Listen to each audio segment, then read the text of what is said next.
வாழைப்பூ.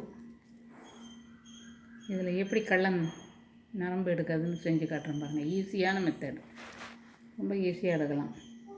இவ்வளவு தான். இப்படி கையில் வச்சு இப்படி எடுத்துட்டா எல்லாமே வந்துடும்.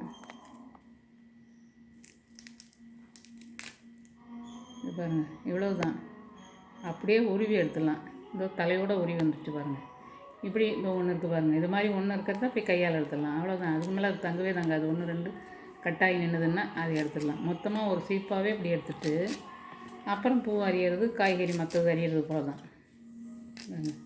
இதில் ஒன்றும் கஷ்டம் கிடையாது. இதோ இப்படியான சீப்பு. இந்த சீப்பை எப்படி எடுக்கணுங்கிறது திருப்பியும் நீங்கள் நல்லா பார்த்துங்க. ஒரு சீப்பு எடுக்கிறது மாதிரி தான் எல்லாமே.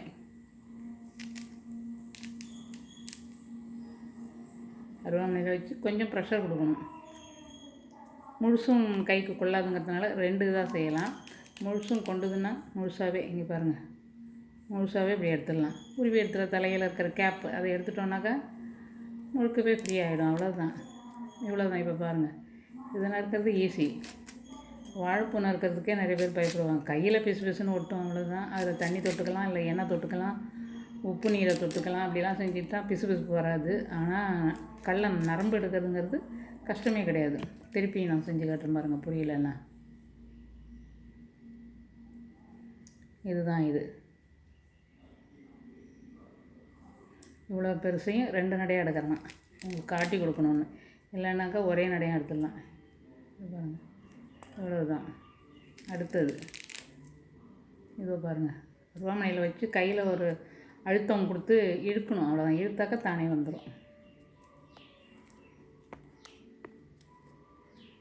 அப்புறம் நறுக்கிறது கஷ்டமே கிடையாது. ஈஸியாக நறுக்கிடலாம். உப்பு தண்ணியில் நறுக்கி போட்டுருவேன். அப்போ தான் அந்த துவறு குறையும். வேறு எதுவும் செய்ய வேண்டியதில்லை. உப்பு தண்ணியில் போட்டு ஒரு கழுவிட்டு கூட்டாக செஞ்சாலும் சரி, பொரியலாக செஞ்சாலும் சரி, எப்படி வேணாலும் நம்ம செஞ்சுக்கலாம். இங்கே பாருங்கள், இதுதான் முழு சீப்பு, முழு பூ. இதிலேருந்து எடுக்கிறது எப்படின்னா, உங்களுக்கு தெரியுதுன்னு நினைக்கிறேன். அதில் வந்துச்சு பாருங்கள். இவ்வளோதான். ருவாமனையில் வச்சு கொஞ்சம் அழுத்தம் கொடுக்கணும். கொஞ்சம் பெரிய சைஸு முத்துனதுங்கிறது கொஞ்சம் அழுத்தம் கூட கொடுக்கணும். அவ்வளோதான். சின்னதெல்லாம் ஈஸியாக வந்துடும். 1 2 தங்கிறத அப்படி கையால் எடுத்துடலாம். இது கொஞ்சம் 2 3 நாள் ஆன பூ, அதனால் கொஞ்சம் லூஸாக ஒரு மாதிரி குழப்பாக இருக்குது. நல்லா டைட்டாக இருந்ததுன்னா எடுக்கிறது சுலபமாக எடுக்கலாம். லூஸாக இல்லாமல் டைட்டாக இருக்கணும் வாழைப்பூ. அப்போ தான் எடுக்கிறது இது இன்னும் ஈஸி. 1 நாள் அல்லது 2 நாள் அதுக்கு மேலே வச்சுருந்தா கஷ்டம், அரியறது கஷ்டம்தான். இப்படி தாம்மா. இது இவ்வளோ தான்.